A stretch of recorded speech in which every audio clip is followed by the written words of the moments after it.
বয়স কত এখন? এখন 36 প্লাস। জি, বলেন যেখান থেকে বলার ইচ্ছা আছে। শুরুতে আমি বলতে চাই যে আমার ফ্যামিলি সম্পর্কে, আমার ফ্যামিলি খুবই দরিদ্র একটা ফ্যামিলি ছিল, যে ফ্যামিলিতে জাস্ট 3 বেলা না 2 বেলা ভাত খাওয়া হতো।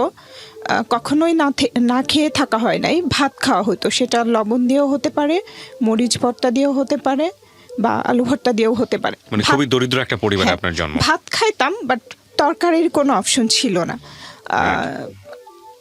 মাংস খেতাম আমরা হয়তো বা 2 ঈদে ছাড়া আমরা কখনো মাংস খেতাম না। এটা আপনার শৈশবের স্মৃতি? হ্যাঁ, শৈশবে। এবং আমাদের বাসায় জাস্ট আমাদের 2টো চৌকি ছিল আর একটা টেবিল ছিল, কোনো চেয়ার ছিল না, কোনো তোষক ছিল না, বেডশিট ছিল না, জাস্ট রান্না করার জন্য কয়েকটা হাঁড়ি পাতিল ছিল। এবং আমাদের কোনো বাড়িঘর ছিল না, আমরা মানে মানুষের বাসায় ভাড়া হিসেবে থাকতাম। ওকে।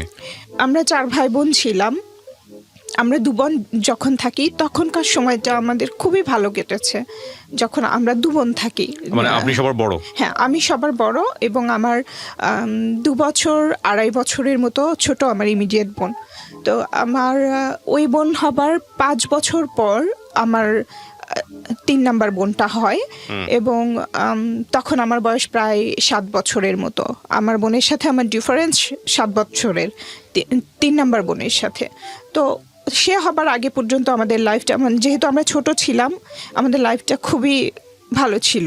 মানে খাবারের কষ্টটাও বুঝতাম না, এতটা ভালো ছিল যে আমরা বুঝতামই না, জাস্ট ভাত খাচ্ছি, এটাই আমাদের জন্য অনেক কিছু, এরকম ছিল। এবং আমি ছিলাম খুবই শান্তশিষ্ট, মানে খুবই শান্তশিষ্ট, আসলে বলার বাহিরে, যে 10টা কথা বললে হয়তো বা একটা কথারও উত্তর দিত না, এরকম ছিলাম আমি।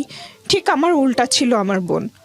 তো দেখা যায় যখন থেকে আমি যখন স্কুলে ভর্তি হই, এটা হবে 5-6 বছর বয়সে, তার আগে মুহূর্ত আমি দেখেছি যে আমার বাবা মার কিছু চলাফেরা, যখন থেকে আমার বুদ্ধি হয়েছে তখন থেকে আমি নোটিস করেছি যে আমার মা ছিল একটু অন্যরকম। অভাব বা কোনো কিছু তাকে স্পর্শ করতো না, সে তার মতো করে ভালো থাকার চেষ্টা করতো। যেমন তার পোশাক আশাক, উনি যেই বাসায় তরকারি থাকে না, সেই বাসার মা বা যে কর্ত্রী, সে হচ্ছে স্লিভলেস ব্লাউজ পরতেন, হাত ভরা চুড়ি পরতেন, টিপ পরতেন, এভাবে চলেছেন উনি।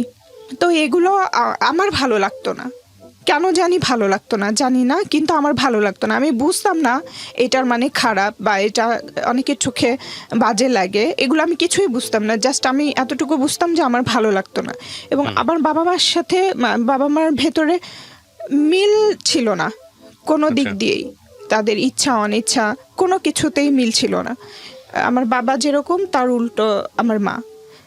বাট একটা পর্যায়ে গিয়ে যখন আমার 6 বছর বয়স, আমাকে স্কুলে ভর্তি করাইছে মাত্র, তারপরে একটা ঘটনা, আমার মা বিভিন্ন সময় বিভিন্ন লোকদের সাথে সম্পর্ক বলতে আমি বুঝাইছি যে পাতানো সম্পর্ক, যেটাকে বলে অনেকে, যে বাবা ভাই, এই ধরনের সম্পর্ক।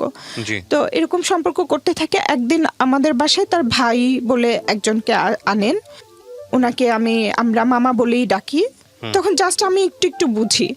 তো আমার মা আমাকে ওনার কোলে বসায় দেয়, ওই মামার কোলে, যেটা আমার এমনিতে খুবই শান্ত ছিলাম, আমার কোনো লোকজন ভালো লাগতো না, কোনো কিছুই আমার ভালো লাগতো না, জাস্ট আমি আমার মতো থাকতে পছন্দ করতাম। এবং তখন থেকেই আমার পড়াশোনার প্রতি একটা ইয়ে ছিল, আমার পড়তে ভালো লাগতো। যেহেতু মানে আমাদের বাসায় টিভি ছিল না, ফ্যান ছিল না, ফ্রিজ ছিল না, কিচ্ছু ছিল না, এবং আমি বাইরের বাচ্চাদের সাথে খেলতামও না।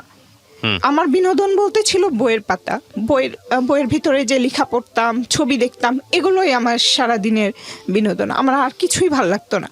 তো আমার মা ওই মামার কাছে আমাকে বসায়। আমার মা দেখছিল যে ওই মামাটা আমার স্পর্শ করছিল, এবং যেটা আমার খুবই বাজে লাগছিল এবং খুবই খারাপ লাগছিল, ভয়ও পাচ্ছিলাম। এবং আমার মনে আছে আমার চোখ দিয়ে পানিও বের হচ্ছিল, বাট আমি আমার মাকে বলতে পারছি না। এবং আমি যখন একটু জোরাজোরি করছিলাম, আমার মা আমাকে ধমক দিয়ে আবার ওনার কাছেই বসায় দিচ্ছিল। এটাই আমার লাইফের ফার্স্ট একটা অভিজ্ঞতা ছিল। আমি অত বেশি না বুঝলেও এতটুকু বুঝতাম। কোন ক্লাসে পড়েন আপনি তখন? তখন আমি মাত্র ভর্তি হয়েছি। মানে Class আপনার মা 1 চাচ্ছিল আপনি এই ধরনের অ্যাবিউজ হন বা দেখেও না দেখার ভান করছিল? হ্যাঁ, দেখে না দেখার ভান হোয়াট করছিল। ইন্টারেস্ট? কি ধরনের ইন্টারেস্ট কি থাকতে পারে? আপনি তো এখন ম্যাচিউর।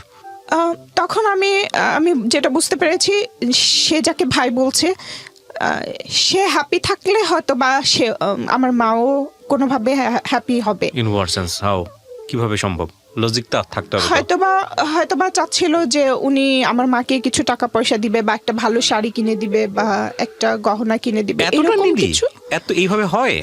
এরকমই মানে চাওয়া পাওয়া অনেক বেশি ছিল না যে লক্ষ লক্ষ টাকা হবে, বাড়ি হবে, গাড়ি হবে, এরকম না। জাস্ট এই চাওয়া পাওয়াগুলো ছিল। আর আমার মার একটা নেশা ছিল, উনি হলে গিয়ে সিনেমা দেখা অনেক পছন্দ করতো।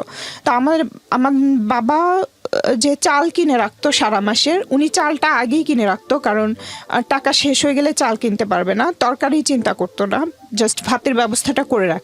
এবং আমি দেখেছি আমার মাকে, ওই চাল আমার মা বিক্রি করে দিত, 2 কেজি 1 কেজি এভাবে বিক্রি করে দিয়ে সেই টাকা দিয়ে আমার মা গিয়ে সিনেমা দেখতো। কখনো একাও যেত, অন্য কোনো লোকের সাথেও যেত, আমাদেরকে রেখেই। আমি কোনো চিন্তা করতাম না আমাকে নিয়ে, আমি জাস্ট সারাদিন বই নিয়ে বসে থাকতাম। বাট আমার যে ইমিডিয়েট ছোট বোনটা, ও খুব উচ্ছল, খুব চঞ্চল, খুব জেদি, এরকম একটা মেয়ে ছিল। ও কোনো কিছুরই কেয়ার করতো না, এগুলো বুঝতোও না আর কেয়ারও করতো না। তো যখন এই ঘটনাটা ঘটে আমার সাথে, তখন থেকে আসলে আমার অন্যরকম একটা ফিলিংস কাজ করে সব সময়। মানে এটা খুবই একটা বাজে কাজ।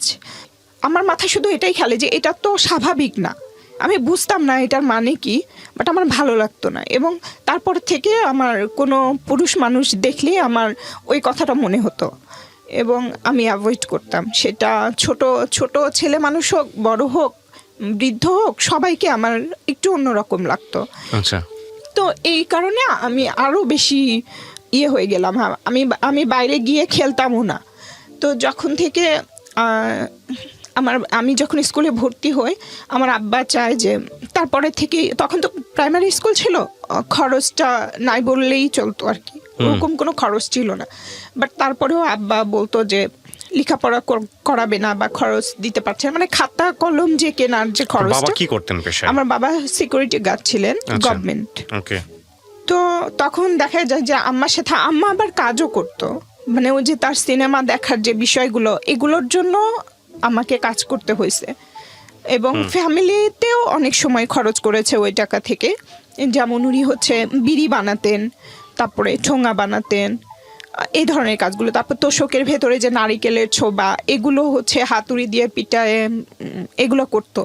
তো তখন থেকে আমি আমার আম্মার সাথে যে খেলার সময়টা, আমার যেহেতু খেলতে ভালো লাগতো না এবং এত অভাব, তো তখন থেকে আমি ট্রাই করছি আমার মার সাথে এই কাজগুলো করার, এবং আমি পারতামও। কিছু টাকা হেল্প হইতো, যেটা দিয়ে আমাকে খাতা কিনে দিত আব্বা। সেই খাতাটা ছিল আগের নিউজ প্রিন্ট, একটু দিস্তা কিনতো। সেটা শুধুমাত্র ক্লাসে লেখার জন্য, বাট বাসায় যে অঙ্ক প্র্যাকটিস করতে হয় বা কিছু করতে হয়, ওই খাতাটা কিনে দিত না, আমাকে হিসাব করে খাতা ইউজ করতে হতো। আমি খাতায় আগে পেন্সিল দিয়ে লিখতাম, ওই কাগজে পেন্সিলের লেখা দেখা যেত না, কারণ ওটা অনেক বেশি ডার্ক ছিল। যেটা একটু কম দামি সেটা ডার্ক থাকতো। হ্যাঁ, ওটা আমি পেন্সিল দিয়ে লিখতাম, ওটা শেষ হয়ে গেলে আবার ওটার উপরে কলম দিয়ে লিখতাম। তারপরে আমার অভিযোগ ছিল না, আমার শুধু কথা ছিল আমাকে একটু পড়াশোনা করতে দাও। তো তারা দিত। শুরুর দিকে এই নষ্ট চিন্তাগুলো আমার বাবার মধ্যে ছিল না, জাস্ট উনি কজ দেখাতেন, অভাবী ছেলে মেয়েদের পড়াশোনা করে লাভ কি, এরকম একটা কজ দেখাইতেন। কিন্তু আমার যে ছোট ছোট ইচ্ছাগুলো পূরণ হতো তার, সেই কারণে উনি চাইতো যে কিছু হলেও বাধা দিত না। তো তখন থেকে আমি আমার সাথে কাজ করতে থাকি, এভাবেই যাচ্ছিল। আমার ছোট বোন, আমি স্কুলে যেতাম, এর মাঝখানে আমার এই বোনটা হয়ে গেছে। এবং ওই একটা আঙ্কেল আছে, উনি প্রায় আমাদের বাসায় আসতেন এবং খুবই ভালো সম্পর্ক ছিল, মানে সত্যি সত্যি আমাদেরকে মেয়ের মতোই স্নেহ করতেন। আমার ভাই এবং ওনাকে সবাই দেখলে, চেহারাও এক ছিল, চেহারা অনেক মিল ছিল, তো সবাই ভাবতো ওনারা 2 ভাই। সেই হিসাবে সত্যিই ভাবতো সত্যি উনি আমার চাচা। তো আমাদের বাসায় রেগুলার আসা যাওয়া করতো, দেখতাম যে আম্মার সাথে অনেক উনি সবসময় হাসি খুশি থাকতো, মানে সবসময় আব্বা না থাকলেও বাসায় ওনারা। আর আমাদের একটা রুমই ছিল, রুমের বাইরে বারান্দায় আমি সারাক্ষণ পড়াশোনা করতাম, ওনারা রুমের ভেতরে গল্প করতো। তো তখন তো আসলে বুঝতাম না, অনেক পরে বুঝেছি যে এসবের মানে আসলে কি। তো এরপরে আমার ছোট বোন হয়, ছোট বোন হবার পরে আমার ওই বোনটাকে উনি খুবই আদর করে, ওই আঙ্কেলটা। বুঝতাম না, মানে অনেক বেশি, যেটা কোনো চাচা কোনো তার ভাইয়ের মেয়েকে করে না বা এরকম কিছু। তো একদিন আমার মাকে আমি দেখছি ওনারা কথা বলতেছিল, আমার আম্মা বলতেছিল যে এটা তো আপনারই কোনো খোঁজ খবর রাখেন না, কোনো খরচ দেন না, এরকম করলে কেমন হয়, এই ধরনের কথা বলছিল। তখন উনি রাগ হয়ে গেছিল এবং বলছিল যে এই ধরনের কথা এগুলো যদি বলতে থাকে আমার মা, তাহলে আর আমাদের বাসায় আসবে না বা আমার মার সাথে কোনো রাখবে না, যোগাযোগ রাখবে না। তখন আমার মা আর কিছু বলে না, আবার তারা স্বাভাবিকই থাকে, আসা যাওয়া কথাবার্তা সব কিছুই হয়। তো তখন আমি বুঝতাম না এই কথাগুলোর মানে কি ছিল। পরে আমি যখন বড় হয়ে আস্তে আস্তে আমি বুঝতে শিখি। তো আমার ছোট বোন আমি যখন ক্লাস 4-এ পড়ি, 4 থেকে 5-এ উঠেছি আর কি, আমাদের কোনো বাড়ি ছিল না ওই সময়। আমার বাবা তার অফিস থেকে এক্সট্রা কোনো একটা টাকা পেয়েছিল, তখন মাত্র 4,000 টাকা শতাংশের 2 শতক জায়গা আমার বাবা কিনেছিল। কিনে ওখানে আমরা বেড়া দিয়ে একটা ঘর করা ছিল, বেড়া দিয়ে ওই ঘরে আমরা থাকতাম, কারেন্ট ছিল না। তো ওখানেই থাকতাম, ওই চাচার বাসার পাশাপাশি আর কি, একই জায়গায় ছিল বাসাটা। তো তখন ওই বাসায় দেখা যায় এলাকার অনেক, তখন আমি স্কুলে যাওয়া আসা করতাম, এলাকার অনেক ছেলে পেলে আমাকে ডিস্টার্ব করতো। সেটা আমি আমার মাকে এসে বলতাম যে এই ছেলে এটা বলছে, ওই ছেলে এটা বলছে। তো তখন তো আমি ছোট ছিলাম, যে কথাগুলো বলতাম আম্মাও করতো যে কেন বলবে এভাবে বা এটা কেন করে। তখন আম্মা আবার যে ওই ছেলেপেলেদের গার্জিয়ানদের জিজ্ঞেস করতো যে আপনার ছেলে এটা করছে ওইটা করতে, নিষেধ করবে। তো এরকম করতে থাকে, এরকম করতে করতে দেখা যায় যে একটা সময় বেশ মোটামুটি একটা হয়ে যায় যে তারা আমাদের উপরে বিরক্ত, যে মেয়ে থাকলে এরকম বলবে, সেটা নিয়ে কমপ্লেন করতে আসবেন কেন, এরকম আর কি। তো ওইটা নিয়েও আমার মা বিরক্ত হয় যে এদেরকে নিয়ে আমার কথা বলে যে তোদেরকে নিয়ে তো ভালো বিপদেই পড়তেছি দিনে দিনে। তো একটা সময় দেখা যায় আমার যে আমি আর একটা কথা বলতে ভুলে গেছি, যে আমি আমার বাবার সেকেন্ড ওয়াইফের মেয়ে, আমরা ছেলে মেয়ে। আমার বাবার ফার্স্ট ওয়াইফ ছিলেন, উনি মারা গেছেন 3টা ছেলে রেখে, ওনার কোনো মেয়ে নেই ওই সংসারে। তো ওই ভাইরা অনেক বড়, আমার মায়ের মতো বয়স বড় ভাইটার। তো যখন আসলে ওই ছোট ভাইয়ের, আমার যে ওই সংসারে আমার বড় মায়ের যে ছোট ছেলে, উনি আমাদের এলাকাতেই বিয়ে করেছে, ওখানে শ্বশুর বাড়িতেই থাকে উনি। তো ওনার খালা তো শালা, মানে খালা শাশুড়ির ছেলে আর কি। উনি আমাকে আমার বাসায় বিয়ের প্রস্তাব পাঠায়, আমাদের বাসায় আমার আব্বা আমার কাছে বিয়ে করবে আমাকে। তখন আমার আব্বা বলে এত ছোট মেয়ে, মাত্র ক্লাস 5-এ উঠলো, ওকে কি বিয়ে দিব না। আর আমি তো একদমই না, আমি তো পছন্দই করি না কোনো ছেলেপেলেকে, এটাও তো আব্বা বুঝে। তো আম্মাও খুব একটা রাজি না, বিয়ে দিবে না। বাট ওই ছেলেটা অনেক বেশি ডিস্টার্ব করতে থাকে, আমাদের বাসার দরজায় মদ খেয়ে এসে পড়ে থাকে। আপনি তখন কিসে পড়ছেন? আমি তখন ক্লাস 5-এ উঠেছি। আপনাকে বিয়ে করার জন্য? হ্যাঁ।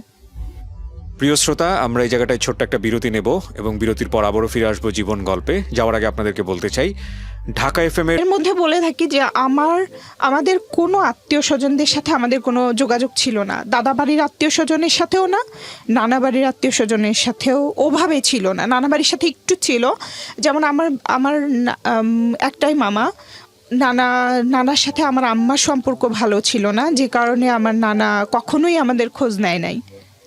আমরা ছোটবেলায় দেখেছি কিনা ওইটাও মনে নাই। কিন্তু ওই মামা যখন আসতো আমার মা খুবই বিরক্ত হতো, আমাদেরকে বলতো, আমাদের কিন্তু কিছুই ছিল না, তারপরেও দেখা গেছে হাঁড়ি পাতিল এইখানে চিপায় লুকা রাখতো, কোনো কাপড় চোপড় থাকলে সেটা লুকায় রাখতো, আর আমাদেরকে বলতো যে আসতেছে শুধু খাওয়ার জন্য আর নেবার জন্য। মানে এরকম একটা ধারণা, তার বাবা বাড়ি সম্পর্কে আমাদেরকে এরকম একটা ধারণা দিত যে তারা তো কোনো কাজে আসবেই না, বরঞ্চ উল্টা আরো নিতে আসতেছে, এরকম একটা ভাব করতো। তো ওনারাও আসতো না, আমরাও খুব একটা যেতাম না, অনেকদিন পর পরে যেতাম। এই নানি বাড়িতেই একটু বেড়াতে যেতাম, হয়তো 1-1.5 বছর পর বা 2 বছর পর 2-3 দিনের জন্য এরকম করে যেতাম। বাট নানা বাড়ি দাদা বাড়ির কাউকেই আমরা দেখিনি, শুধু গল্প শুনেছি আব্বার কাছে। আমাদেরকে আমরা 2 বোন যখন ছোট, যখন আমার ওই বোনটা আমি যখন হাঁটতে পারি ওরকম একটা সময় আমাদেরকে নিয়ে গিয়েছিল। এরপরে আর কখনো আমরা কোনো চাচা চাচি ফুপু দাদা দাদি কাউকেই দেখিনি এখন পর্যন্ত। না, এখন পর্যন্ত বলতে আমার বাবা মারা যাবার পরে দেখেছি কয়েকজনকে। তো কেউ আসতো না, জাস্ট ওই 3টা ভাই আসতো, হুটহাট করে একসময় চলে আসতো, তারপরে আমার আব্বার সাথে ঝগড়াঝাটি মারামারি করে চলে যেত। তাদের একটা অভিযোগ ছিল আমাদেরকে মানুষ করো নাই, লেখাপড়া শিখাও নাই, চাকরি দাও নাই, এটা করো না এটা করো না, এই ধরনের অভিযোগ। এবং বাসায় যা থাকতো, যে কটা জিনিস থাকতো, একটা কাঁথা আছে, কাঁথাটাও নিয়ে চলে যেত, একটা পাতিল আছে ওইটা নিয়েও চলে যেত, এরকম করতো। আর ওগুলো করতে গেলে যখনই আব্বা আম্মা বাধা দিত তখনই মারামারি হতো। জাস্ট আমরা 2 বোন দরজায় চিপায় দাঁড়া দেখতাম যে এরকম বাবা ছেলে বা আমার মা এরকম ঝগড়াঝাটি মারামারি হচ্ছে। মানে চরম অসুস্থ পরিবেশ বলতে যেটা বোঝায়, অসুস্থ পরিবেশ। তো ওই ভাইটা হঠাৎ করে কেন জানি উনি বগুড়া, মানে আমাদের হোম ডিস্ট্রিক্টে যায় আর কি।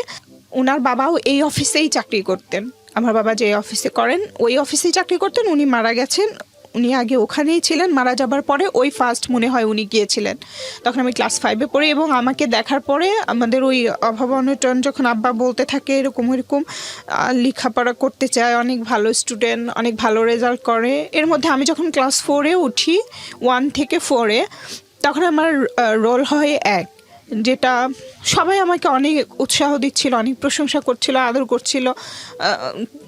অতটা না বুঝলেও এটা বুঝতাম যে আমি ভালো একটা কিছু করেছি, এই জন্য আমাকে, মানে ওইটা আমার জন্য ইন্সপায়ার হয়েছিল। আমার লেখাপড়ার প্রতি তখন আরও আগ্রহ বেড়ে যায়। তো আব্বা এরকম বলতে থাকে যে ও তো অনেক ভালো স্টুডেন্ট, লেখাপড়ার খরচ দিতে পারি না এসে। তখন আমার ওই চাচা বলে তাহলে আমি আপনাকে, এর মধ্যে আবার আমাদের ওই বাড়িটা বিক্রিও করে দেওয়া হয়। আব্বা অনেক টাকা লোন করে ফেলে। আমার আব্বা খুবই বেহিসাবে একজন লোক, উনি মনে হয় তখন বেতন পেতেন হয়তো বা 1500 বা 1200 এরকম, বাট খরচ করে ফেলতো 3000-3500 টাকার মতো, শুধুমাত্র তার চা আর সিগারেট। এবং উনি একা চা খেতেন না, একা সিগারেট খেতেন না, 3-4 জন মিলে বসতেন, সেটার উনি বলতেন যে লিখে রাখো, এভাবে বাকি জমা হয়ে যেত। ওইটা জমতে জমতে একসময় 10,000 20,000 এরকম টাকা হয়ে যেত।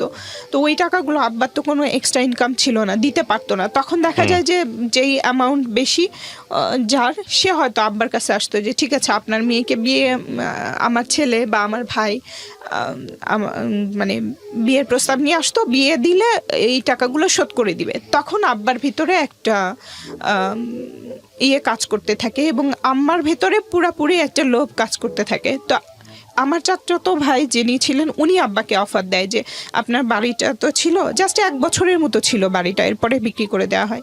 তো বলছে যে আপনাকে একটা বাড়ি করে দিব আর কিছু টাকা দিব, আমার কথা বলে যে ওর সাথে আমি ওকে বিয়ে করতে চাই, এটা বলছে। এটা বলার পরে আব্বা আমাকে অনেক প্রেশার ক্রিয়েট, প্রথমে বুঝায়, যখন আমি বুঝি না তখন আমাকে প্রেশার ক্রিয়েট করে, এবং আম্মা তো পুরোপুরি মেন্টালি টর্চার করতে থাকে।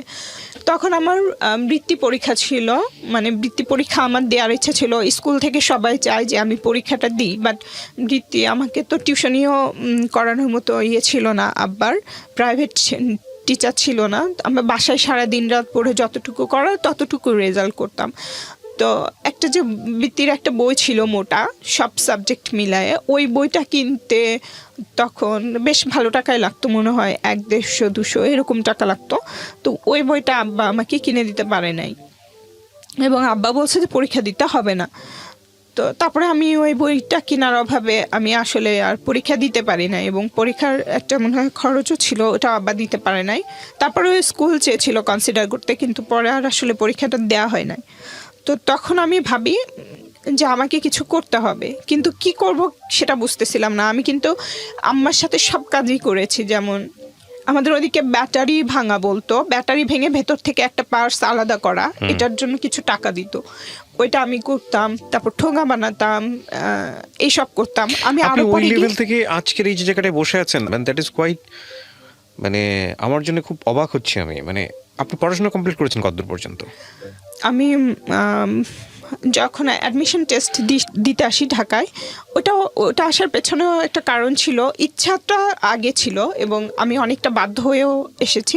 তো অ্যাডমিশন টেস্ট যখন দিয়েছিলাম ঢাকা ইউনিভার্সিটি এবং জাহাঙ্গীরনগরে, রাজশাহীতে যাবার আমার কোনো অপশন ছিল না। তো আমার ঢাকা ইউনিভার্সিটিতে হয় নাই, জাহাঙ্গীরনগরে আমি চান্স পেয়েছিলাম। পড়াশোনা করা কমপ্লিট কতদূর পর্যন্ত আপনার? এখন আমার মাস্টার্স কমপ্লিট। আপনি এই জায়গা থেকে মাস্টার্স কমপ্লিট করেছেন? এটা কি সব নিজের অর্থায়নে নাকি? আচ্ছা, নিজে। তো তারপরে কি হয়েছে? হ্যাঁ, ব্যাটারির কথা বলছিলেন। হ্যাঁ, তারপর এইসব কাজ করতাম ওখান থেকে। এটা কোন ক্লাসের ঘটনা?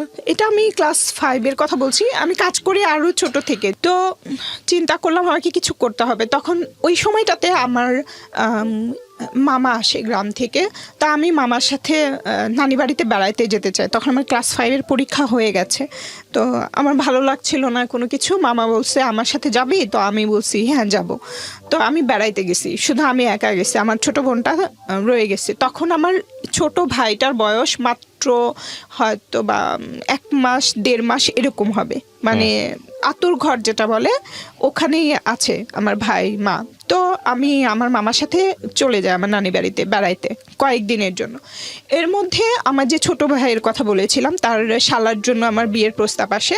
ওই ছোট ভাইটা কোনো একটা প্ল্যান করে আমাদের কোনো ক্ষতি করার জন্য, ওই রাগ থেকে যে আমরা তাদেরকে ডিনাই করেছি, যে তাদের প্রস্তাবটা মানি নাই, বিয়ে দেই না, বা এটা থেকে প্রতিশোধ নেওয়ার জন্যই হোক বা যেভাবেই হোক, তারা আমাদের কোনো একটা ক্ষতি করতে চাচ্ছিল। এই কারণে আসে আমাদের বাসায়, এসে দেখে আমি নাই। তো তখন আমার ওই ছোট বোনটাকে বলে যে আমাদের ওখানে মেলা হচ্ছে, চল মেলায় ঘুরতে নিয়ে যাই, এটা বলছে। তো আমার আম্মা তো জানে যে ওই ভাইটা ভালো না, আমাদের কোনো ক্ষতি করবে। তো আম্মা চাচ্ছিল যে না যেতে, বাট ও জেদ ধরে বসছে ও যাবে। তো ওকে মেলায় নিয়ে গেছে। আমি খুবই শর্টকাটে বলছি, এর মধ্যে আরো অনেক বিষয় আছে। যেমন ওকে নিয়ে যাচ্ছিল একটা থানা, ওদের এলাকায় যখন ঢুকে গেছে, একটা থানা ক্রস করতে, ওই থানার সামনে দিয়ে যাচ্ছিল।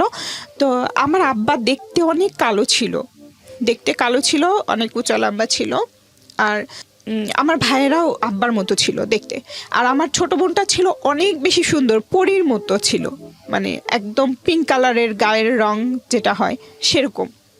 তো যখন এরকম কয়েকটা লোকের সাথে, এরকম কালো কালো কয়েকটা লোকের সাথে এত সুন্দর একটা বাচ্চা যাচ্ছে, ওই থানার লোকজনেরা ওদেরকে ওখানেই আটকায় দেয় এবং প্রশ্ন করে যে কে কি। আমার বোন বলছে যে এটা আমার ভাই, বাট ওরা বিশ্বাস করছে না। তখন আমার আব্বার অফিসে ফোন দিয়ে আমার বাবাকে ডাকায় যে এরকম এরকম ঘটনা, আপনি আসেন, এটা কি আপনার মেয়ে কিনা আর ওইটা আপনার ছেলে কিনা। তো আমার আব্বা যায়, যাবার পরে বলে হ্যাঁ ছেলে। তো তখন ছেড়ে দেয়, আমার বাবা সহ তারা নিয়ে যায় একটা বাসায়।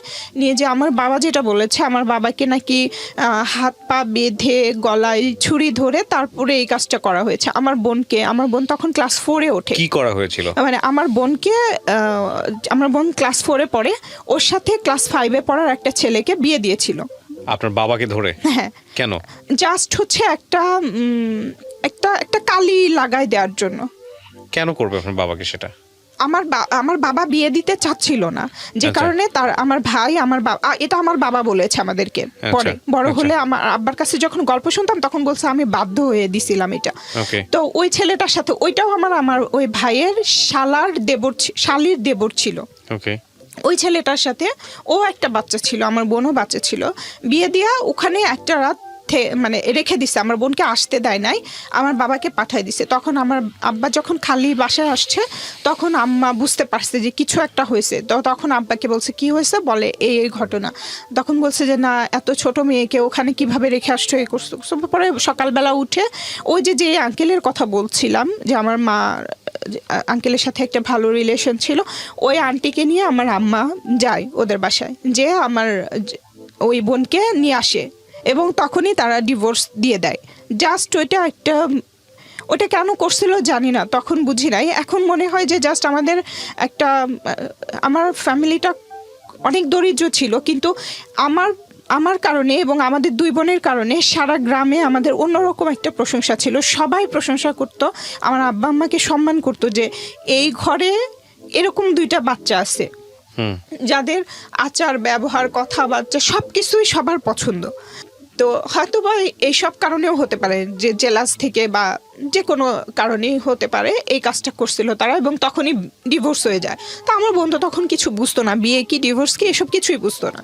জাস্ট 1 সপ্তাহ পরে যখন আমি নানি বাড়িতে আসি, তখন আমাকে যখন বাসায় ঢোকার আগে কয়েকজন বলে তোমার বোনের তো এরকম বিয়ে হয়েছিল। তা আমিও তো তখন অত ভালো বুঝি না, জাস্ট বিয়ে শব্দটা পরিচিত, বাট বিয়ে মানে কি, ডিভোর্স কি, এগুলো তো অত ভালো বুঝতাম না।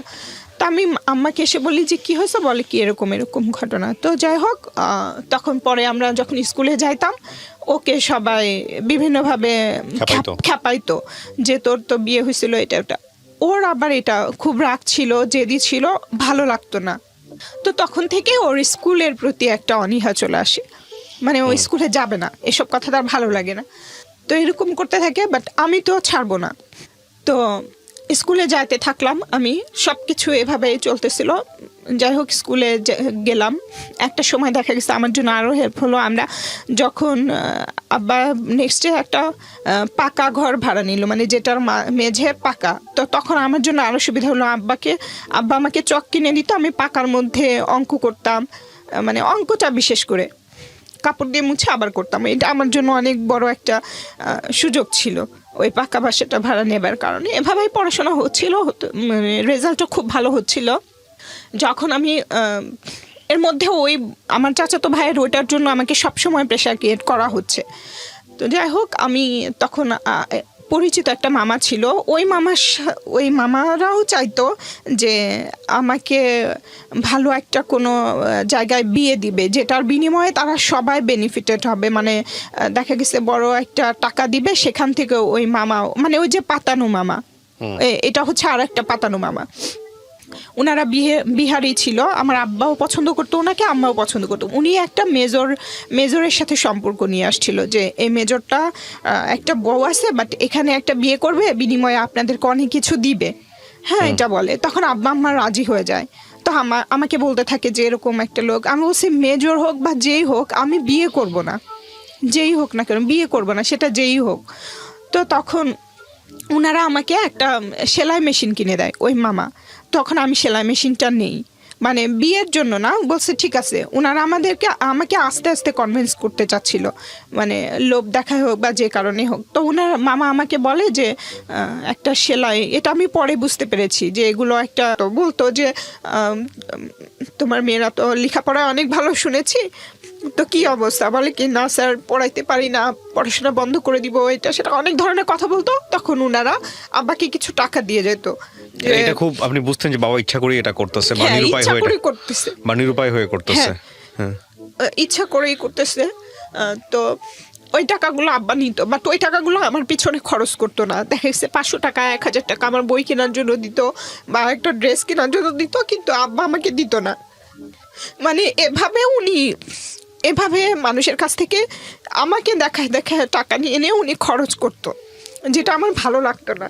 আর আমি তো কাজ করে দিতামই, আমার যতটুকু আমি কাজ করতাম, জাস্ট আমার খাতা কলম ছাড়া। আমার স্কুলে কোনো বেতন ছিল না, এবং কোনো দিনই আমি প্রাইভেট কি জানি সেটা বুঝতাম না। তো যখন আমি ক্লাস 7-এ পড়ি, একদিন আফসোস করতেছিলাম যে প্রাইভেট কি, মানুষ কিভাবে প্রাইভেট পড়ে, কিভাবে পড়ায়। তা আমার ছোটো বোন বলছে তুই প্রাইভেট পড়তে চাস, তুই শুধু একবার বল। আমি বলছি হ্যাঁ চাই। তখন ওর অনেক জেদ ছিল, ও যেটা জেদ করবে সেটা আমার বাবা মাকে দিতেই হবে। 1 দিন 2 দিন 10 দিন বিছানায় না খেয়ে বিছানার সাথে লেগে যাবে, উঠতে পারবে না। ও সেটাই করতো, না খেয়ে থাকতো যতক্ষণ তার ইচ্ছা পূরণ করবে না ততক্ষণ। তো একটা সময় যে আব্বা আম্মা বাধ্য হইতো তার ইচ্ছা পূরণ করতে। তো বলতো যে এরকম আমাদের 2 জনকে প্রাইভেট পড়তে দিতে হবে। তো আম্মা পাশের এলাকার একজন মহিলা টিচার ঠিক করছে। তো আমরা যাচ্ছি, খুব এক্সাইটেড, প্রাইভেট পড়বো। কিভাবে পড়ায় জানি না, তো প্রাইভেট পড়ে কি, আমি তখন ক্লাস 7-এ পড়ি। তো উনি যাবার পরে একটা মাদুর, যেটা বলে মাদুর বিছায় দিছে, আর উনি পিড়িতে বসে আছে, টিচার যিনি। তো আমাদেরকে অঙ্ক করাচ্ছে, দেখলাম যে আমি বলছি ম্যাডাম এটা বুঝি না, তো উনি অঙ্কের গাইড উল্টায় উল্টায় দেখতেছিল যে এটা এভাবে এভাবে করতে হয়। তখন আমি মনে মনে বলি এটাকে প্রাইভেট বলে, তাহলে তো আমি তো নিজে পারবো, একটা নোট কিনে নিব অঙ্কের, তাহলে আমিই পারবো। পরে ওর পরের দিন আর যাই নাই, আমার লাইফের এটাই প্রাইভেট পড়া। তো যাই হোক এভাবে চলছিল। যখন আমি ক্লাস 8 থেকে 9-এ উঠি, আমার আব্বা আম্মা আমার পড়াশোনা বন্ধ করে দিবে, এই চাচাতো ভাইকে বিয়ে না করলে পড়াশোনা বন্ধ করে দিবে, বা আরও অনেকগুলো অফার ছিল তাদের হাতে। ওই মেজর ছিল, তারপরে আরও কয়েকজন ছিল যারা তাদের বাড়ি করে দিবে, জায়গা ঋণ শোধ করে দিবে, অনেক টাকা পয়সা দিবে, এরকম অনেক অফার ছিল। যেটার কারণে আমার আব্বা আমাকে প্রেশার দিতে থাকে যে তুই যদি পড়াশোনা বন্ধ না করিস বা বিয়ে না করিস তাহলে হচ্ছে করব, তোকে বাসা থেকে বের করে দিব, এরকম বলে। তো আমি তখন পৃথিবীর কিছুই বুঝি না, আমি জাস্ট ঘরের ভেতরের জানা দেখা আর ক্লাসের ভিতরে দেখা, আর যাবার পথে যে কোন ক্লাসে পড়তেন আপনি ওই সময়? তখন আমি ক্লাস 7 থেকে 8-এ উঠবো। ওকে। তখন তো আমি ওই শুধু অতটুকু রাস্তা চিনতাম, আর কিছু বুঝতাম না। তো আমাকে যদি বের করে দেয় আমি কোথায় যাব? তখন আমার মামা আবার আসে, ওই আমার যে আপন মামা উনি আসলে আমি মামাকে বলি যে মামা আপনার সাথে নিয়ে যাবেন, আমি আপনাদের ওখানে স্কুলে পড়াশোনা করব, ওখান থেকে আমি এসএসসি পরীক্ষা দিব, এখানে আব্বা আমাকে পড়াবে না। তো এরকম করে আমি মামাকে রাজি করাই। উনিও অনেক ছিল, মানে আমাদের পিছনে যে 1 টাকা খরচ করবে ওই মন মানসিকতা ছিল না, কিন্তু আমি অনেক কান্না করতেছিলাম যে আমাকে এইটুকু সুযোগ দেন। আর ওনার কোনো ছেলে মেয়েও ছিল না, তারপরেও উনি হেল্প করতে চাচ্ছিল না।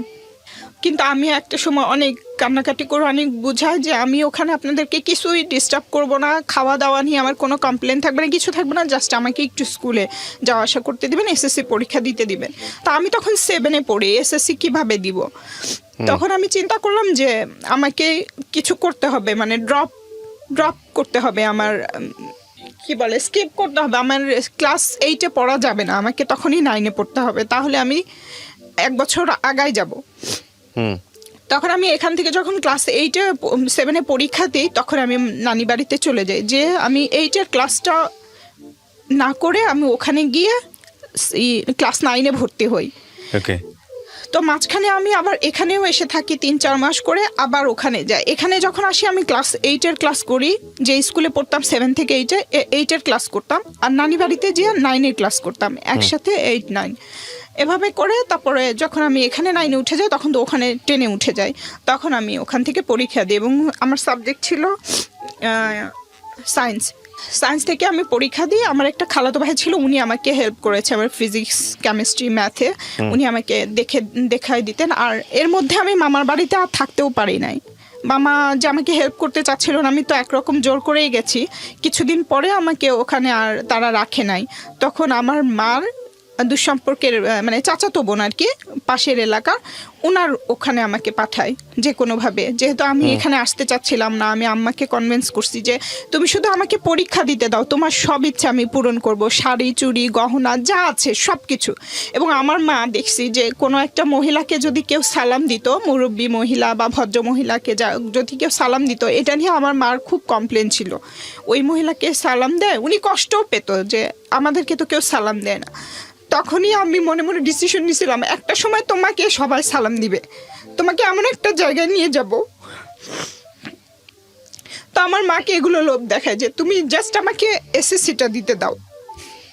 তো আমার কোনো রকমের রাজি হবার পর তার ওই বোনের বাসায় রাখে, ওখানেই থাকি। ওখান থেকে আমি পরীক্ষা দিই, খুবই ভালো রেজাল্ট হয়। তখন আমি তো 1 বছর আগে পরীক্ষা দিলাম, 2001-এর পরীক্ষা 2000-এ দিয়ে দিলাম। তখন আমার ফার্স্ট ডিভিশন, দুটোতে লেটার ছিল। তো এখন তো আর ওখানে থাকতে পারবো না। তারপরে আবার চলে আসি, রেজাল্টের পরে আমাদের বাড়িতে চলে আসি। আসার পরে সবাই আব্বাকে অনেক বাহবা দিচ্ছিল, অনেক প্রশংসা করছিল, তোমার মেয়েকে ডাক্তার বানাও, এটা বানাও, ওটা বানাও, অনেকে বলতেছিল। আমারও ইচ্ছা ছিল, বাট সামর্থ্য তো আমাদের ছিল না। তা আমার ইচ্ছা ছিল কোনো রকমে জাস্ট পড়াশোনাটা কন্টিনিউ করা। তো আমি আর্টসে ভর্তি হতে চাচ্ছিলাম, তখন আব্বা আমাকে ভর্তি করাইতে নিয়ে গেছে যে স্কুলে আমি পড়তাম ওই স্কুলেই কলেজ আছে, স্কুল অ্যান্ড কলেজ। তো স্যারেরা বলে যে না, ও এত ভালো স্টুডেন্ট, ওকে কেন আর্টসে ভর্তি করাবেন, সায়েন্সে ভর্তি করেন, ওর কোনো বেতন লাগবে না, কিছু লাগবে না, আমরা সব দিক দিয়ে সবভাবে হেল্প করবো। আমি আব্বাকে নিষেধ করতেছিলাম, কিন্তু আব্বা ওই মুহূর্তে স্বপ্ন দেখতেছিল যে তার মেয়ে ডাক্তার হবে, তার অনেক টাকা হবে, এরকম কিছু। তো আমাকে সায়েন্সে ভর্তি করায়। তো প্রাইভেট ছাড়া তো আমি সায়েন্সে ভালো করতে পারবো না, তারপরে বাসায় এত মেন্টাল টর্চার। হুম। তো যাই হোক, কোনো রকমে এভাবে পড়াশোনা করতেছিলাম, সারা দিন রাত পড়তাম, বুঝে হোক না বুঝে হোক পড়তে থাকতাম। আর আমার পড়া দেখে আম্মা বিরক্ত হয়ে যেত। দেখা গেছে আমি পড়তেছি, পিছন থেকে এসে চুলের মুঠি ধরে ইয়ে করতো যে এখনো পড়িস, এত পড়িস, বিরক্ত হয়ে যাচ্ছি, এরকম করতো। মানে উনি বিরক্ত হতো, আমি বিরক্ত হতাম না। আর আমি রাত জাগতে পারতাম না ছোটবেলা থেকেই। আমার বোন বসে বসে পাহারা দিত যে যত যাই হোক তোকে পড়াশোনা করতে হবে, তোর ইচ্ছা তোর পূরণ করা লাগবে। মানে সব কিছু থেকে ও আমাকে প্রোটেক্ট করতো, আব্বা আম্মার সব কিছু থেকে, বাইরের সব কিছু থেকে।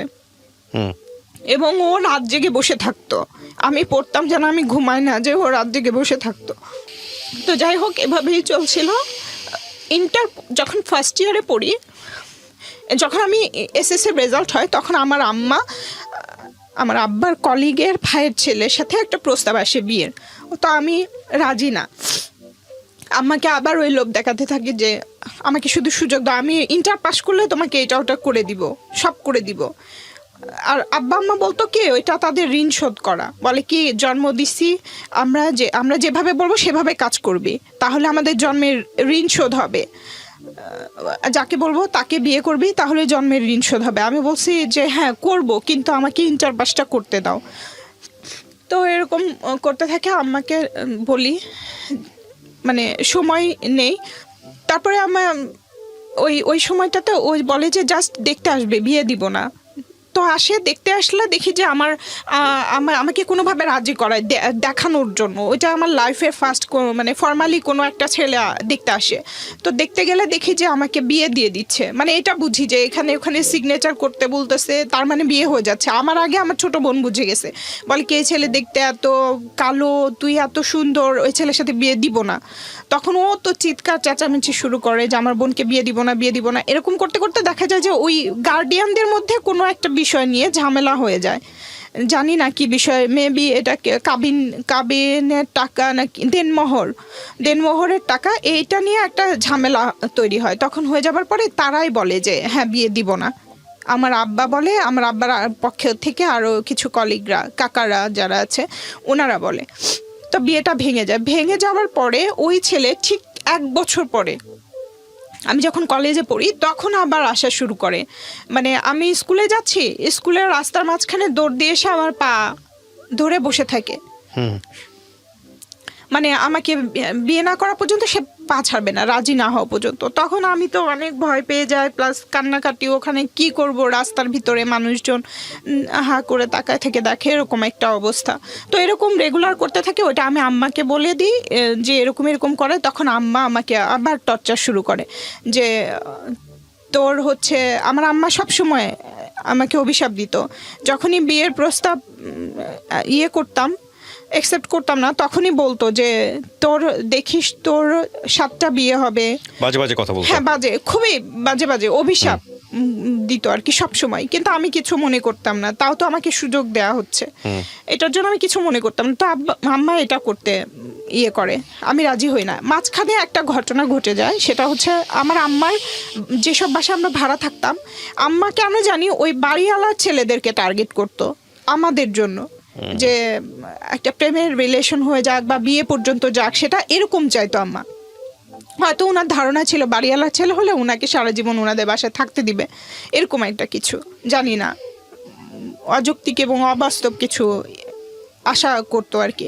তো মাঝখানে আমরা যে বাসায় ভাড়া থাকতাম, ওইটার বাথরুম টয়লেটটা ছিল অনেক দূরে, বাসার বাহিরে।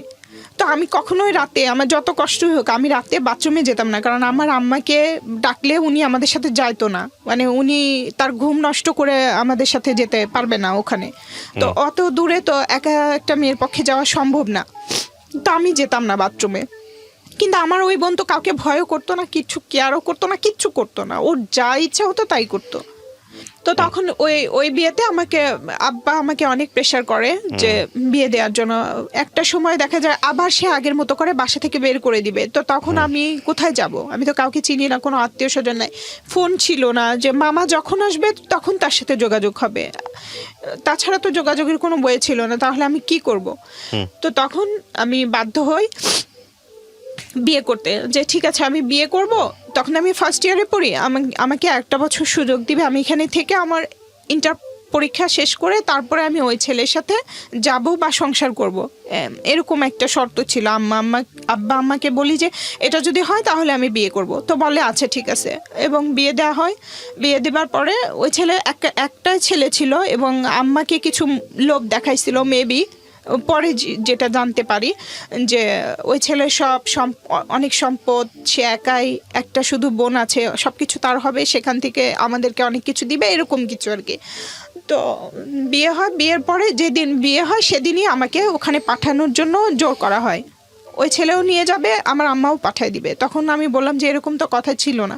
যাই হোক গেলাম, যাবার পরে 1 সপ্তাহ থেকে এলাম, এরপরে আবার 2বার গেছি, 1 সপ্তাহ থাকছি, এবং এই যে 2-3 বার যাওয়া হলো, এর মাঝখানে আমি ওই ছেলেটার অনেক কিছু দেখেছি।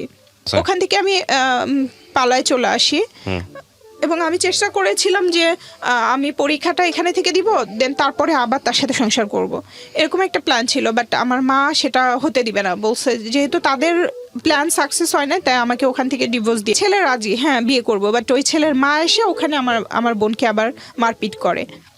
তো এরকম করলে ও ওখানে যখন চলে যায়, আমি দরজা খোলা সুযোগ পেয়ে আমি ওই বাসা থেকে, আমার বাসা থেকে আমি বের হয়ে যাই। কিন্তু কোথায় যাব? আমার একটা পাতানো বাবা ছিল ওই এলাকারই, হাজির সাহেব, ওনার বাসায় আমরা ভাড়া থাকতাম। ওনার বাসার অ্যাড্রেস আমি জানতাম, আর কারো অ্যাড্রেস জানতাম না। ওখান থেকে অন্য থানায়, আর একটা থানায়, ওই অ্যাড্রেসটা আমার মাথায় ছিল। তখন আমি বের হয়ে ওখানে চলে গেছি যে এত ঝামেলার মধ্যে আমি আর থাকবো না, যেদিকে 2 চোখ যায় সেদিকে চলে যাব। তো ওই অ্যাড্রেসটা আমি জানতাম, ওখানে গেছি। যাবার পরে পরের দিন সকালে নানা বলতেছে যে তুই না বলে চলে আসছিস, বাসায় এরকম গ্যাঞ্জাম, টেনশন করবে সবাই, চল তোকে রেখে আসি। ওই দিন রাতে আমি ওখানে ছিলাম। তো নানা আমাকে পরের দিন নিয়ে আসছে। নিয়ে আসার পরে দেখি যে আমার আব্বা আম্মা সবাই হসপিটালে আমার বোনকে নিয়ে গেছে। তখন আমি শুনলাম যে কি হয়েছে, তখন সবাই বললো যে তোমার বোন এরকম বিষ খাইছে। বিষ কোথায় পাইলো? তখন আমি চিন্তা করতেছিলাম বিষ কোথায় পেলো এসে। তারপর আমিও নানাকে নিয়ে হসপিটালে গেলাম, যে দেখি সত্যি সত্যি মারা গেছে। ও, জীবনটা আপনাকে সাপোর্ট করতো? My goodness. কত বছরের জুনিয়র ছিল আপনার? 2.5 বছর। ওহো। ও বলতো যে তুই চিন্তা করিস না, তুই পড়াশোনা কর। আমিও তো পড়াশোনা, আমি ভালো রেজাল্ট করি না, বাট পড়াশোনা যদি করি বা বড় হয়ে যদি কোনো কাজ করি, তাহলে সুন্দর একটা শোকেস বানাবো, আর সেই শোকেসের ভিতরে তোকে ঢুকায় রাখবো, তাহলে আর কেউ বিয়েও করতে পারবে না। পরে ও মারা গেছে। তারপরে যাই হোক, মারা যাবার পরে দাফন হয়েছে, পোস্টমর্টম করতে চাইছিল আমার আম্মা আর ছোট বোন, এরা পোস্টমর্টম করতে দেয়নি। এরা পুলিশকে কি যেন বলছে, পুলিশরা আর পোস্টমর্টম করে নাই। কি বলছে জানি না, শুধু সবাই বলতেছে তোমার বোনের এত বুদ্ধি, ওর একটা কথাই পুলিশ আর পোস্টমর্টম করলো না। তারপরে এলাকার কয়েকজন মহিলা, মানে এলাকার বলতে যে বাসা আমরা ভাড়া থাকতাম, ওই বাড়িওয়ালার বোন, উনি অনেক উঁচা লম্বা, ওনার 3টা মেয়ে আছে আমাদের মতো, আম্মার মতোই বয়স। উনি এসে বলতেছে তোমার বোনের এত জেদ আর এত শক্তি, আমরা 3 জন মহিলা মিলায় তাকে চেষ্টা করছি বমি করানোর, সে বমি করবে না। দাঁতের সাথে দাঁত লাগা রাখছে, 3টা মহিলা দাঁত ধরে টানাটানি করতেছে, একজন বুকের উপরে বসে আছে, 2 হাত ধরে আছে 2 জন, তারপরেও শক্তিতে তার সাথে পারতেছিল না। তো তখন আমি বুঝছি যে কতটা জেদ আর রাগে সে মারা গেছে বা বাধ্য হয়েছে। তো পরে যখন আম্মার কাছে জিজ্ঞেস করলাম যে আম্মা কি হয়েছিল, আমাকে একটু বলো, তখন বলতেছে যে এই সব ঘটনা, যে আমার বোনকে মারছে, তারপরে ওই বাড়িওয়ালার বোন ওই পাশের গ্রামে গেলে মারছে বা মারপিট করছে, এটা নিয়ে মেম্বারের কানে গেছে, মেম্বার বিচার করতে আসছে। আসার পরে মেম্বার অনেক আজে বাজে কথা বলছে। ও রাগের চোটে হচ্ছে ঘরের ভেতরে ঢুকে এটা খাইছে, আমার আম্মা আমাকে বলতেছে। তখন আমি বললাম তাহলে ও ঔষধ পাইলো কোথায়? বলতেছে কে জানে কোথায় পাইছে, হয়তো কারো কাছ থেকে আনছে বা ওই ছেলেই দিছে যে খেয়ে মরে যাও, এরকম কিছু। সো আম্মা যেভাবে বলছিল ঘটনাটা যে এভাবে এভাবে মারা গেছে, আমার কোনোভাবে বিশ্বাস হচ্ছিল না, কারণ আমাদের দরজাটা ছিল অনেক নড়বড়ে এবং চারপাশের যে বর্ডারটা ওইটা টিন দেয়া ছিল, টিনের বেড়া ছিল যেটাকে বলে। তো ওইটা আমার আম্মা এক ধাক্কা দিলে দরজাও ভেঙে যেত। আমার বোনকেও, আমার বোন নাকি বলছে যে এভাবে আমাকে বাজে কথা বলতেছে, আমি বিষ খেলাম আম্মা, আমি বিষ খেলাম, আমি মরে গেলাম, এরকম বলছিল। তো তখনও নাকি আম্মা বলছে আমি অনেক ধাক্কাধাক্কি করছি, দরজা খোলে নাই, ভাঙতে পারি নাই। ওই মেম্বার সাহেবকেও বলছে, সেও ভেঙে দেয় নাই। সে আরও অনেক আজে বাজে কথা বলে গেছে, এটার জন্য সে রাগ করে বিষ খেয়ে ফেলছে। আমি বলছে বিষ কোথায় পাইলো? বলে কি জানি না কোথায় পাইছে, ও হয়তো বাইরে গেছিল, ওখান থেকে কোথাও থেকে কিনে নিয়ে আসছে, এরকম বলতেছিল। কিন্তু আমার বিশ্বাস হচ্ছিল না। বাট আমার কাছে তো কোনো প্রমাণ নাই, কারণ উনি আমাকে এবং আমার বোনকে অনেকবার এরকম সুযোগ করে দিয়েছে যে যখনই তাদের তাদের সাথে করতাম না, তাদের মতের সাথে একমত হতাম না, তখনই বলতো যে ফ্যানের সাথে গলায় দড়ি দিয়ে মারা যা, তারপরে ওইখানে ইঁদুরের ঔষধ আছে খেয়ে মারা যা, এরকম বলতো। কিন্তু আমি কখনোই ওইগুলো চিন্তা করি নাই। আমার ওই বোন অনেক জেদি ছিল, ঠিক আছে, বাট এরকম একটা কাজ করবে ওটা আমার বিশ্বাস হচ্ছিল না। তো যাই হোক, যেহেতু হয়ে গেছে এখন তো কিছু করার নাই, আর আমার কথা বললেও তো কেউ তো বিশ্বাস করবে না। তো আমি কিছু বলি নাই, এবং আমার মা খুবই স্বাভাবিকই ছিল। আব্বা একটু কষ্ট পাইছিল, বাট মা দেখা গেছে কয়েকদিন পরে খুবই স্বাভাবিক। এবং পরে যখন আমার বোন মারা গেল, এরপরে আমি ডিসিশন নিলাম যে আমি ডিভোর্স দিয়ে দিব, এই রিলেশন আর কন্টিনিউ করব না। তখন আম্মাকে বললাম, বলার পরে ডিভোর্স হয়ে গেল। ডিভোর্স হবার পরে যেই বাসাতে আমার বোন মারা গেল, ওই বাসার বাড়িওয়ালার ছেলে। ডিভোর্স বলতে আপনার ডিভোর্স হলো? হ্যাঁ, আমার ডিভোর্স হয়ে গেল। এটা আপনার বিয়ে হয়েছিল কত বছর বয়সে? ঠিক 13 মাস পরে ডিভোর্স হলো। না, বিয়ে হয়েছিল কত বছর বয়সে আপনার? তখন আমার 16 বছর, সামথিং 17 বছর বয়স। 13 মাস পরে আপনার ডিভোর্স হয়ে গেল? হ্যাঁ, 13 মাস পরে আমার ডিভোর্স হয়ে গেল। তখন আপনি কিসে পড়তেন? তখন আমি ইন্টার সেকেন্ড ইয়ারে পড়ি। ওকে, ডিভোর্সের পর আপনি পড়াশোনা কন্টিনিউ করলেন? হ্যাঁ, পড়াশোনা ডিভোর্সের পরে আমি পড়াশোনা কন্টিনিউ করলাম। বলতে আমার বোন যখন মারা গেল, তখন আমার মাথায় একটু প্রবলেম হচ্ছিল, মেন্টালি সমস্যা হচ্ছিল, আমি কোনো কিছু মনে রাখতে পারতেছিলাম না, আমি সবসময় অসুস্থ ফিল করতেছিলাম, একটু অন্যরকম, মানে পাগল কেমন হয় জানি না। হ্যাঁ, তো আমার কোনো কিছুই কাজ করতেছিল না, পড়াশোনাও না, কোনো কিছুই না। তো আমি তো সায়েন্সে ছিলাম, পরীক্ষা দিলাম, আমার ফিজিক্সের রেজাল্ট খারাপ আসলো। তখন ওই বাড়িওয়ালা আন্টিরা আমাকে অনেক সাহস দিল যে তুমি আবার একবার পরীক্ষা দাও, ঠিক হয়ে যাবে। আমি আবার পরীক্ষা দিলাম, আবার আমার রেজাল্ট খারাপ হলো। মানে আমি কোনোভাবে করতে পারছিলাম না নিজেকে। তো যাই হোক, এর মধ্যে কি হলো, আমি ডিসিশন নিলাম যে না, এভাবে করলে তো হবে না, আমাকে পড়াশোনা করতে হবে, কিছু একটা করতে হবে, নিজের পায়ে দাঁড়াতে হবে। তো আমি বললাম যে ঠিক আছে, আমি নেক্সট টাইম আমি কমার্সে ভর্তি হব, আবার নতুন করে স্টার্ট করব। মাঝখানে তো আমি সেলাইয়ের কাজ করেই যাচ্ছি, আমি কমার্সে ভর্তি হলাম। 2 বছর আমার পড়াশোনা চললো। এই 2 বছরের ভেতরে ওই বাড়িওয়ালার যে ছেলে, উনি আমাকে বিয়ের প্রস্তাব দিল। আচ্ছা। মানে আমরা ওই বাসায় আসি প্রায় 3 বছর 4 বছর হবে, কিন্তু যেদিন আমার বোনের জানাজা সেদিন উনি আমাকে দেখেছে, এর আগে দেখে নাই। মানে আমি যে বাসা থেকে বের হতাম না বা কিছু স্কুলে যাওয়ার সময় ওভাবে দেখতো না, উনিও কাজ করতো, কাজে চলে যেত, আমাদের কখনোই দেখা হয়নি। ওই দিনই ফার্স্ট দেখেছে, দেখার পরে ডিসিশন নিয়েছে বিয়ে করলে আমাকেই করবে। তো তার ফ্যামিলিও আমাকে অনেক পছন্দ করতো। বাট আমার বাবা যেসব কথাবার্তা আমার সাথে বলতো বা যখন ঝগড়াঝাটি করতো, যে অ্যাটিটিউডগুলো করতো, এগুলো তার মার সামনে একবার পড়ে গেছিলো। এবং খুবই জঘন্য ভাষা, বলা যাবে না, বললেও হয়তো বা আপনারা রাখবেন না, ওটা আমি আর বলতে চাচ্ছি না। এটা দেখার পরে ওই আন্টি আমার উপরে খুব মানে উনি খুব হয়ে যায় আর কি, যে মেয়েটা এত ভালো, আমার ছেলেও ভালো, আমার ছেলে পছন্দ করছে ঠিকই ছিল, কিন্তু যেই বাবা যেই মেয়ের সাথে এভাবে কথা বললো, ওই মেয়েকে আমার ছেলের বউ কিভাবে বানাবো, মানে উনি মেন্টালি আবার এটা নিয়ে টেনশন করতে লাগলো, প্লাস অসুস্থই হয়ে গেল। একদিন আমাকে ডেকে বললো যে মা, তোমাকে আমি অনেক পছন্দ করি, এরকম আমার ছেলে বলে দিচ্ছে তুমি ছাড়া কাউকেই বিয়ে করবে না, পৃথিবীর কাউকেই বিয়ে করবে না, তুমি হচ্ছে যেভাবে হোক এটা করবা না। এটা আমার রিকোয়েস্ট, মানে ওনার রিকোয়েস্ট। তো আমি তো চাই আমি কাউকে বিয়ে করব না, আগেও চাইনি, আর এই ডিভোর্সের পরে তো আরও ডিসিশন নিয়ে ফেলছে আমি কখনোই বিয়ে করব না। তো আমি বলছি হ্যাঁ আন্টি আপনার টেনশন করতে হবে না। বাট ছেলে এতই পাগল ছিল যে এটার টেনশনে তার মাও স্ট্রোক করে মারা গেছে, মানে ও ওই ছেলের মাও মারা গেল এর মধ্যে। এবং ওই ছেলের বড় ভাই বা আরো যারা ছিল রাগে আমাদের সাথে অনেক দুর্ব্যবহার করতে চাইলো, মানে এমন আমাদেরকে পাড়ার থেকে বের করে দিবে, আমাদের কারণে এত কিছু হচ্ছে, তার ভাই পাগল হয়ে যাচ্ছে, এরকম একটা অবস্থা। তো আমার আম্মাকে বললাম আমাদের এই বাসা ছাড়তে হবে, মানে যখন প্রস্তাব দিয়েছে তখন থেকে আম্মাকে প্রেশার দিলাম। তো একটা সময় আমরা ওই বাসা ছেড়েও দিলাম, দেবার পরে আমি আমার ইন্টারকম করলাম, কিন্তু ওই ছেলেকে আর বাসায় আসা বাদ দেওয়া যায় না। ওই ছেলে বাসায় আসতে লাগলো, আমার খোঁজ খবর নিতে লাগলো। তারপরে আম্মা চাচ্ছিল কি ওই ছেলে আসবে আমাদের বাসায়, তারপরে সবাই একটা কথা বলবে, গ্রামের লোকজন একটা সিন ক্রিয়েট তৈরি হবে, ধরে সবাই মিলে ছেলে মেয়ের বিয়ে দিয়ে দিবে, তখন আমি বেঁচে গেলাম। মানে আম্মার কথা হচ্ছে যেভাবে হোক বিয়ে হলেই হলো।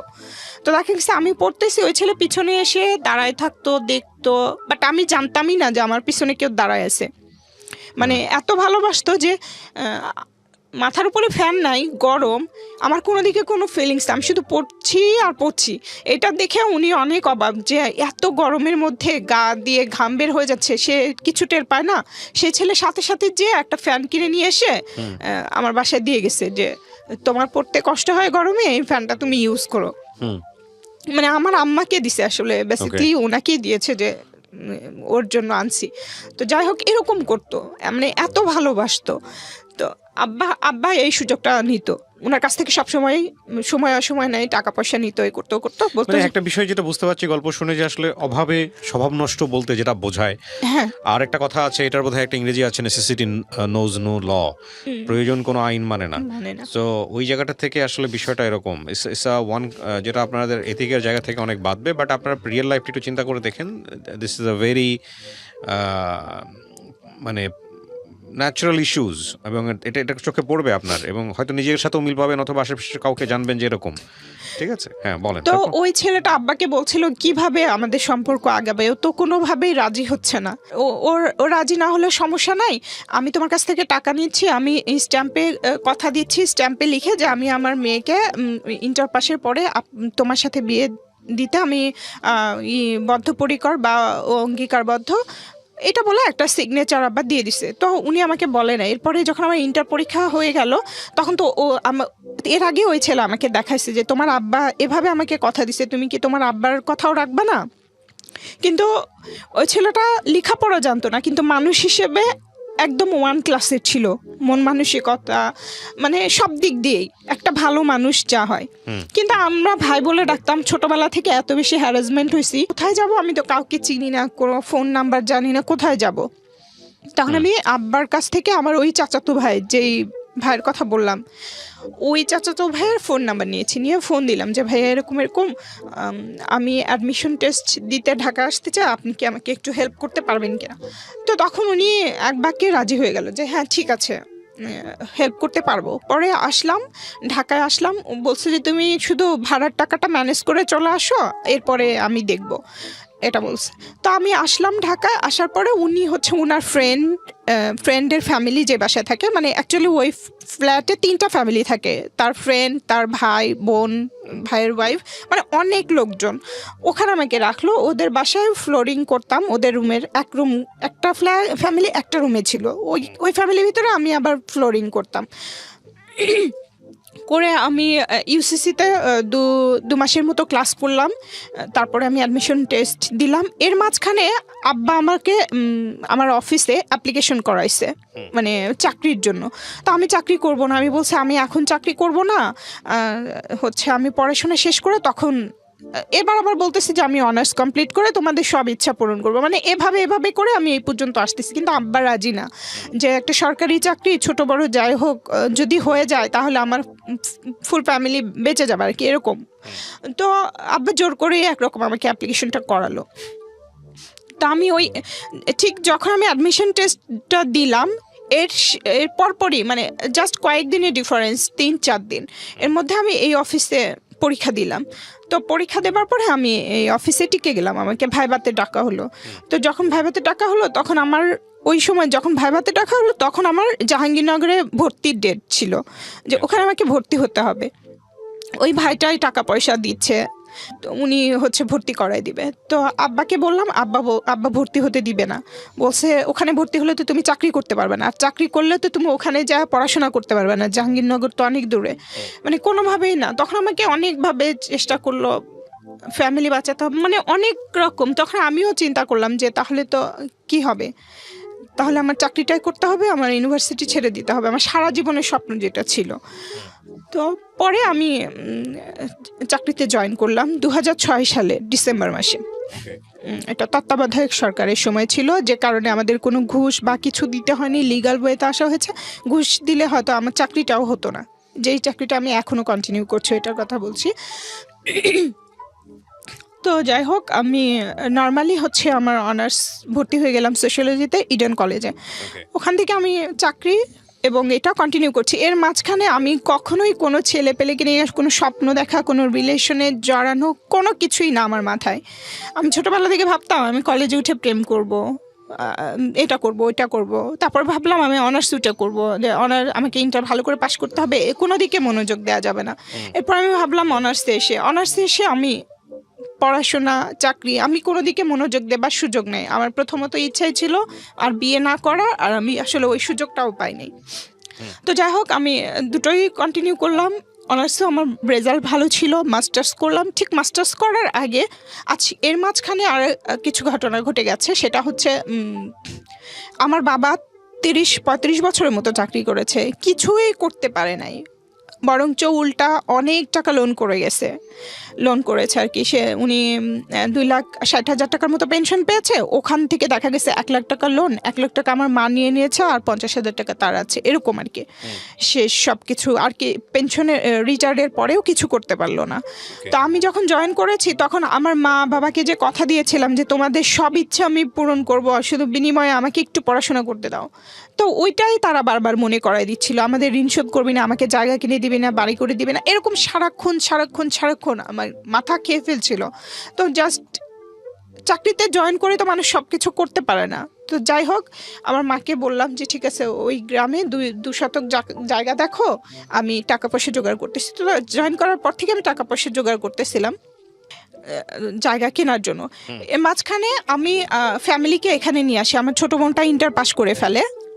ইন্টার পাস করার পরে ওকে এখানে এসএসসি পাস করার পরে আমি ঢাকায় শিফট করি, ফুল ফ্যামিলিকে ঢাকায় নিয়ে আসি। তখন আমরা সানার পাড়ে একটা বাসায় ভাড়া থাকতাম, ওদিকে ভাড়াটা একটু কম ছিল, এই কারণে ওদিকে ভাড়া নেওয়া হয়।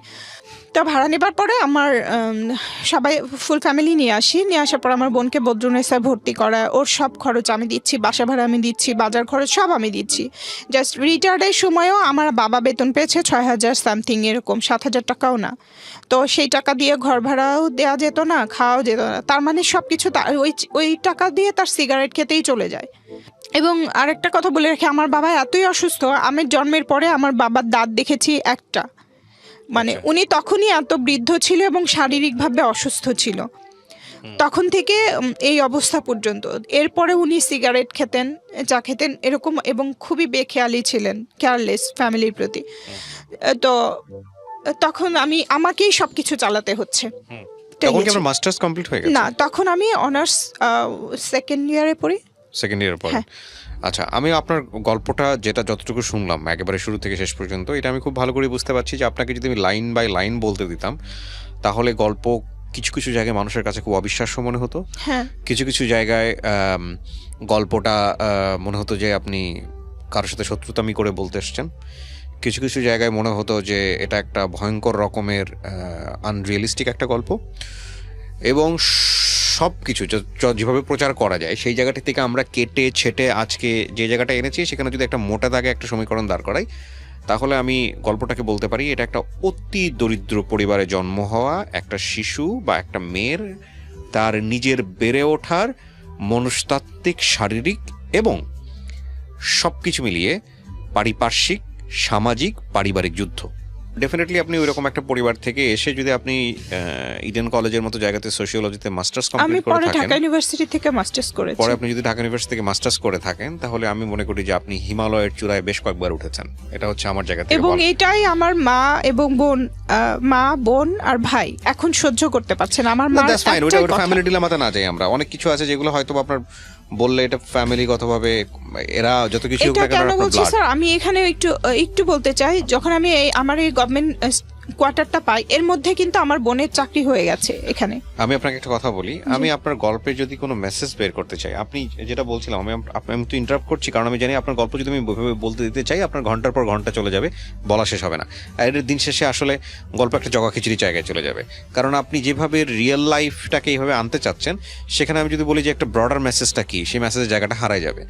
আমি বরং এই জায়গাটাই বড় করে দেখতে চাই যে আপনি খুবই জঘন্য, আপনার কথা যদি সত্যি হয়ে থাকে, আপনি খুবই জঘন্য একটা পরিবারে বা পরিবেশের মধ্যে বড় হয়েছেন, যেটা আপনার কথা যদি সত্য হয়ে থাকে, যেটা প্রুফ করার কোনো সুযোগ নাই, যেটা আপনি বারবারই বলছিলেন যে মা আপনার সাথে প্রপার জাস্টিস করেনি, বাবা আপনার সাথে প্রপার জাস্টিস করেনি। কিন্তু হয় কি, আমাদের মিডিয়াতে আমরা বাবা মাকে যেভাবে ফোকাস করি বা যেভাবে দেখে অভ্যস্ত নাটক, সিনেমা বা সমস্ত জায়গাতে, সেখানে এইসব রিয়েলিস্টিক কথা মানুষ খুব একটা সহজে নিতে পারবে না। কিন্তু নিজে যদি নিজের জায়গা থেকে চিন্তা করে দেখে বা অন্য জায়গা থেকে যদি চিন্তা করে যে আসলে এগুলো মানুষের জীবনে হয় কিনা, তখন কিন্তু খুব সহজেই উত্তরটা পেয়ে যাবে যে হ্যাঁ, দ্যাট ইজ অ্যাবসলিউটলি ট্রু। তো আমি সেই জায়গা থেকে একটু জিনিস বলতে চাই যে স্ক্যাটার্ডলি কোনো কিছু না করে, কারণ আমাদের প্রত্যেকটা গল্পেরই তো একটা মেসেজ থাকে, সেই মেসেজের জায়গা থেকে আমরা দুটো জায়গায় এসে ফিনিশিং লাইন টানতে চাই। একটা হচ্ছে আপনার গল্পের মধ্যে যত আপস অ্যান্ড ডাউন, যত কিছুই হয়েছে, যত অপ্রীতিকর ঘটনা ঘটেছে, শেষ পর্যন্ত আপনি আপনার গন্তব্য থেকে বিচ্যুত হননি। আপনি লেখাপড়া করেছেন, আপনি এখন সরকারি একটা জব করেন, আমি যদি ভুল না করে থাকি, রাইট? হ্যাঁ, এখন তারা চাচ্ছে যে তারা চাওয়ার যে ঘটনা আমি যেতেই চাই না। হ্যাঁ, তারা আপনার জীবনে কখনোই ভালো চায়নি, এটা আপনার কথা যদি হয়ে থাকে তাহলে এটাই সত্য। কিন্তু এটা কতটুকু সত্য কতটুকু মিথ্যা এটা আপনি ভালো জানেন। আমি ওই জায়গাটায় যেতেই চাচ্ছি না। আমি যেতে চাচ্ছি যে আপনার এই চাওয়া না চাওয়া, এই রকম তিক্ত পরিবেশের মধ্যে আপনার কথা যদি সত্য হয়ে থাকে, আপনি মাস্টার্স পাস করেছেন ঢাকা ইউনিভার্সিটি থেকে, অনার্স করেছেন ইডেন থেকে, এবং শেষ পর্যন্ত আপনি একটা গভর্নমেন্ট জব করছেন, রাইট? তো আপনাকে মুখে বলতে হবে, কারণ আপনার মাথায় ইশারা দেখে লোকজন বুঝতে পারবে না। করেছেন তো? হ্যাঁ, করেছে। এটা যদি করে থাকেন তাহলে definitely it's your achievement. We want to focus the achievement. আপনি যে ধরনের পরিবারের কথা বলছেন, সে ধরনের পরিবার একটা মেয়ে বড় হলে তাদের দ্বারা খুব বেশি দূর আগাতে পারে না। সুইসাইডের মতো ঘটনা ঘটে, যেটা আপনার বোনের ক্ষেত্রে ঘটেছে।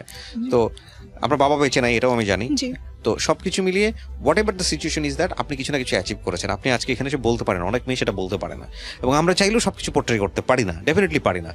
তো আমি যদি আপনাকে জাস্ট একটা প্রশ্ন করেই গল্পটা শেষ করব, কারণ আমরা অনেক লম্বা সময় নিয়েছি। আপনি গল্পটা রেডিওতে কেন বললেন, জীবন গল্পে কেন বললেন, বলেন? যে বাবা মাকেও এতটা বিশ্বাস করা ঠিক না আমি যতটা করেছি, কারণ শেষ সময়ে এসে, এই শেষ সময়ে লাস্ট করোনার ভেতরে 2020 সালে তারা আমার সাথে যা করেছে, সেটা পৃথিবীর কোনো মা বাবাই করতে পারে না। এটা আপনি মনে করেন যে বাবা মাকে এতটা বিশ্বাস করা উচিত না? হ্যাঁ, এতটা বিশ্বাস করা উচিত না, এবং বাবা মাকেও এতটা বিশ্বাস করা উচিত না আমার মতে। এবং আপনার জায়গাটা ঠিক আছে, আপনি আপনার মতো করে বলেছেন, কিন্তু এটা হয়তো সিচুয়েশনাল কেস। সিচুয়েশনাল বলতে আমি যেটা বোঝাচ্ছি, প্রিয় দর্শক এবং শ্রোতা, উনি যেটা বলেছে সেটা ব্রডার মেসেজে নেওয়া সম্ভব নয়, তবে এটা সিচুয়েশনাল বলতে আমি যেটা বোঝাচ্ছি যে এটা কারো কারো জীবনে চরম সত্য, কারো কারো জীবনে এটা অবিশ্বাস্য। কিন্তু বাবা মায়ের যেই চরিত্রায়ন আমাদের সমাজে বা আমাদের ধর্মীয় জায়গাতে, সেখানে এটা কোনোভাবেই আমরা নিতে পারবো না যে বাবা মাকে আমরা বিশ্বাস করতে পারবো না, ডেফিনেটলি নট। এবং কারো কারো যেন শকিং হবে। তবে এটা ঠিক যে আমরা যদি, যেহেতু আপনার এই অনুষ্ঠানটা সব শ্রেণীর মানুষ শুনবে, সেজন্যই আমার ইন জেনারেল কথাটা বলা। হ্যাঁ, কিন্তু আপনার অভিজ্ঞতা থেকে আপনি হয়তো আপনার বাবা মাকে যেভাবে চিন্তা করেছেন সেটাই আপনি বলেছেন, কিন্তু পৃথিবীতে অসংখ্য সন্তান আছে যারা আপনার বাবা মার কথা বলবো না। এক্স্যাক্টলি, আমি সেটাই বলছিলাম যে পৃথিবীতে অসংখ্য সন্তান আছে যারা এই কথা শুনলে শক্ট হবে। না, আমি সব বাবা মার কথা বলি না, যে কিছু বাবা মা আছে যাদেরকে আসলে বিশ্বাস করা উচিত না, এবং তারা সব সময় আমার সাথে আমার বিশ্বাস। কিছু বাবা মার এক্সপেরিয়েন্স তো আপনার লাইফে নাই, আপনার লাইফে আপনার বাবা মার এক্সপেরিয়েন্সে আছে। তো সেই জায়গাটা থেকে শুধু একটা কথাই বলার আছে, সেটা হলো যে আমি যদি বড় করে কোনো কিছু দেখতে চাই, আপনি বলতেছেন এইটা, আপনার বাবা মাকে যদি পাশে বসানোর সুযোগ থাকতো, তারাও হাজারটা কমপ্লেন আপনার বিরুদ্ধে দাঁড় করাতো তাদের মতো করে। তো আমরা ওই জাস্টিফিকেশনে যাব না, আমরা শুধু একটা জিনিসই বলতে চাই, আপনি যা অবস্থার মধ্যেই ছিলেন, মানসিকভাবে শারীরিকভাবে যে ধরনের টর্চার হয়েছেন, অনেক কিছু আমি আনতে পারিনি রেডিওতে, বাট আপনি অ্যাচিভ করেছেন। সেই অ্যাচিভের জায়গাটা আমি বড় করে দেখতে চাই। সো আজকে যদি স্মৃতির এই জিনিসটাকে একটু বড় করে দেখতে হয় আমাদেরকে, তাহলে আমরা বলবো যে তোমরা এই জিনিসটাকেই, বা যারা শিশু অবস্থায় আছো, পড়াশোনা করছো, তারা এই জিনিসটাকে বড় করে দেখো যে জীবনে একটা জায়গায় পৌঁছাতে হলে মানে তুমি যদি তোমার ভয়েস রেইজ করতে চাও, তুমি যদি কথা বলতে চাও, তোমার ভয়েস যদি হাজার মানুষের কানে পৌঁছাতে চাও, তাহলে তোমাকে একটা জায়গায় যেতে হবে, একটা জায়গায় পৌঁছাতে হবে। সেই পৌঁছানোর কোনো বিকল্প নাই। এটাই হচ্ছে ultimate message of the story. আমি